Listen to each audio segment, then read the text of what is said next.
네, 전국에 계신 설춘환 캠퍼스 멘티반 여러분 반갑습니다. 저는 여러분들의 총명한 멘토 설춘환 교수입니다. 자, 오늘 이 시간에도 저의 책 부동산 경매 처음 공부 책과 함께 하도록 하겠습니다. 오늘은 126페이지 문제 없는 토지와 문제 있는 토지에 대해서 알아보도록 하겠습니다. 중요한 것은 여러분들이 어떤 그 개발 호재가 있는 지역들, 또 차후에 미래 가치가 있는 지역들, 토지를 많이 임장, 현장 답사 해보는 것이 또 상당히 중요하다고 보겠습니다. 사실 여러분 토지는 우리가 살 때 왜 사냐? 나는 직접 개발할 거다. 아니다, 나는 투자할 거다. 이런 측면에서 토지를 매수하게 됩니다. 그러나 역시 토지에서 가장 큰 핵심은 과연 그 토지에 어떤 건축 행위를 할 수 있는가? 이런 부분들은 너무너무 중요한 포인트가 아닐까 이런 생각이 듭니다. 먼저 문제 없는 토지입니다. 경기도의 안심토지. 수원지방법원 2017 타경 210007호 물건번호 3번 용인시 처인구 남사면의 논입니다. 요즘 처인구에 뭐 이를테면 SK 하이닉스부터 해서 많은 개발 호재가 있는 것도 강점이었을 것으로 보입니다.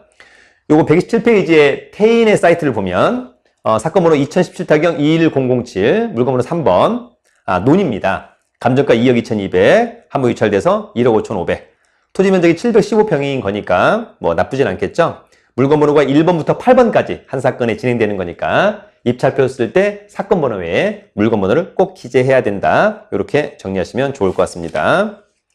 자, 일단 128페이지에 보면 이 사건의 말소 기준 권리, 어떤 농협의 근저당권 다 말소되는 거죠. 네, 그 다음에 일단 논 715제곱미터 특별한 건 없고 일단 논 같은 경우에는 토지이용 계획 내용이 중요할 것으로 보입니다. 생산 녹지 지역, 그 다음에 공장 설립 승인 지역, 또 농업진흥구역, 다양한 부분들이 있습니다. 여러분들이 어떤 땅을 사서 이 땅 위에다 내가 어떤 건축 행위를 하고 싶다면 건축사 또는 토목 설계사와 먼저 상담해 보는 것은 상당히 효율적이다. 이렇게 생각이 됩니다. 더불어서 여러분 이게 농지이기 때문에 농지 취득 자격 증명원이 필요할 것으로 보입니다.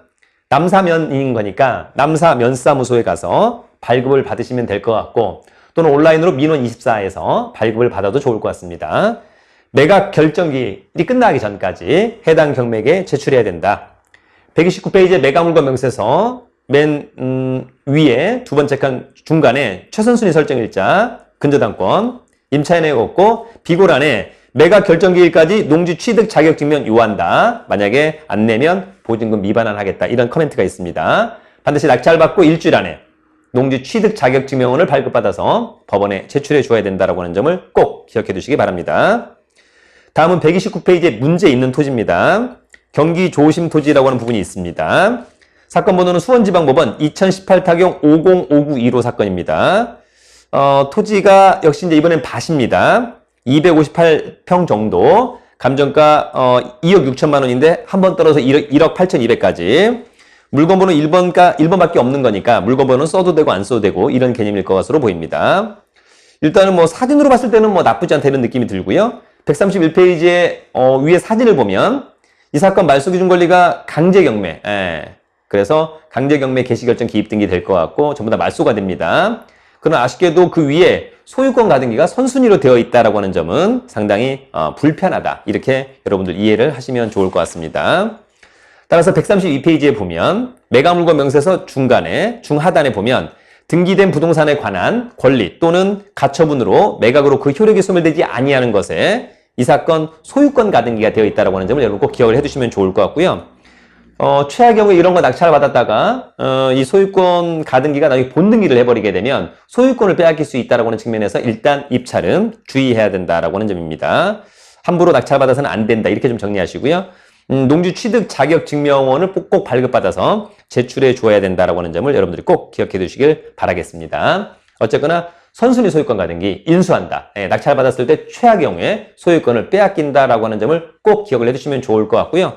그래서 이 물건은 소유권 가등기권자 또는 그런 내용을 정확히 알고 있는 소유자가 물건을 낙찰받는 것이 조금 더 합리적이지 않나 이런 생각이 듭니다. 어떤가요, 여러분?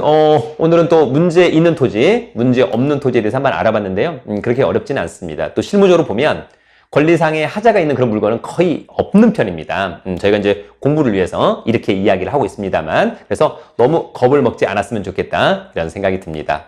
여러분, 어떻게 잘 따라오고 계신 거죠? 네, 다음에 또 뵙도록 하겠습니다. 오늘 강의는 여기까지. 여러분, 화이팅!